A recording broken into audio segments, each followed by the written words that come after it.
thanks so much for coming back to the conversation. We are talking about tiny home living. You've heard the story of Nancy Gentry, who swapped out the big house, 3,000 square feet, several years ago, and now lives in a home that's about 400 square feet. Joining the conversation now, Nancy, she brought her neighbors, Sonia and Uwe Sheely.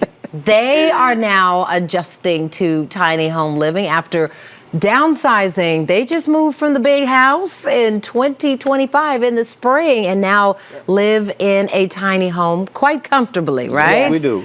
But there have been some transitions that you're trying to get used to, right? Yes. Tell me more. What's it been like for you? Go ahead. It was a journey. At first, I was not so much on board. So whose idea was it? It was Sonia's idea, okay. and she had to work me a little bit. We've had the regular size house in the country, 2,500 square feet. This is that- the regular story. size. It's a beautiful home And in the then- country. Yes. And then moved to this one, a little smaller. Okay. Still 2,500 square feet. So we thought we downsized, but we didn't really. All we lost was the basement.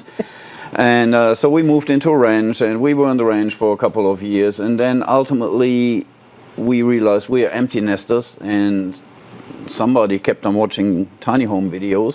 And, We also Understood. didn't have anybody else to help clean that big house either. Understood. I'm picking up what you're putting down. So Right. you wanted to downsize, Yes. right? Right. And then there was a condo in the mix, right? We weren't quite ready to go tiny. Yeah. So somebody put a bug in our head, and we moved into a condo downtown, or well, actually in Buckhead. Nice. We moved from 2,500 square feet into 972 square feet, and a one bedroom, one bathroom condo, Oh, wow. and that was quite significant.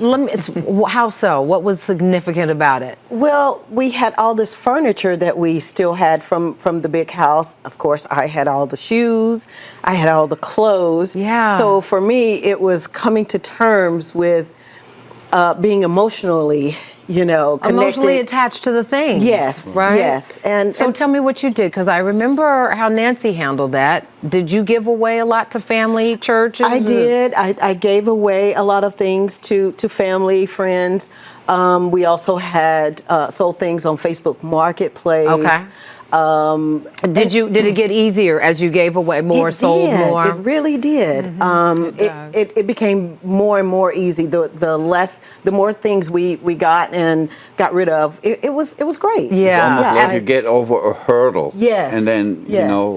Because I You understand can- the hurdle. I think people are going to think, oh, it's just so hard for the women. But was it a challenge for you? Yeah, Because it you was had a something. You had tools. I mean, I had a little workshop set up in the garage. I had all my yard tools, so all of that had to go. Moving from a What'd you do house- with the yard tools? Because I'm Well, still looking for a good all edger. those were sold because Gotcha. living in a condo Yes. in the city in a high-rise building, I didn't That had need to go any. So anyway. all it went, Right.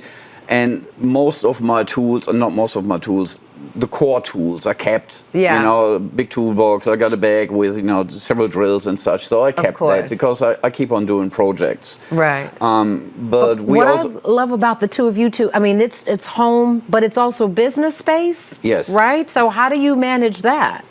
Well, in the condo, my desk was in a little hallway that led from the entry area to the kitchen, so in a little nook, and Sonia had her desk in a corner in the living room. Yeah. So we didn't have a separation between work and off life, private yeah, life. right. It is so easy to take a laptop and just answer one email, and before you know, the evening is gone, Right. and you've just been working the whole time. Right. Now, in the tiny home, we have a separation between the house, similar to what Nancy has. I want to see the tiny home. That's the tiny home. This is how big? 394. Okay, Yes. right. All the houses in the 394. subdivision, There- right? Are about yes. that size? Yes. Well, there's Correct. smaller houses There's there. smaller ones. There's one Yes. that's 250. Oh my gosh. Yeah. Yes. So Yes. what's it like? What's it like when you move into the neighborhood where everybody was trying to simplify? I feel like is everybody just like really chilled out and really Yeah. peaceful? Yes, yes, really. It is. Extremely. Everyone has the same goal: less stress, less stuff, Yeah. more experiences. Are All you of us. outdoors? Nancy, you talked a lot about wanting to be outdoors. Yeah. Do you find yourself being outdoors more too? Oh yes, Yes. most definitely. We have great Sit on my trails porch. that are less than 5 Yes. miles away from the house.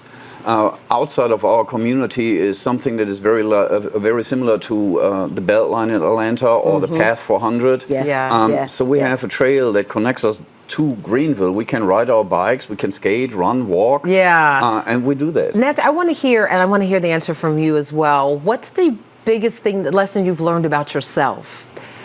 That Be- that I'm okay with less stuff, that I'm okay with less stress. Yes. I mean, when my And it- husband yes. passed, it showed me you cannot take any of this stuff with you. Yes. Good point. I will not take any of this stuff with me. I want it to be less stress for my children. Yeah. When it comes that day for me. Right. And about the two of you. The Biggest same, lesson. The same. We didn't need to have all this stuff in order to be comfortable, because we are very comfortable in our home. Yeah.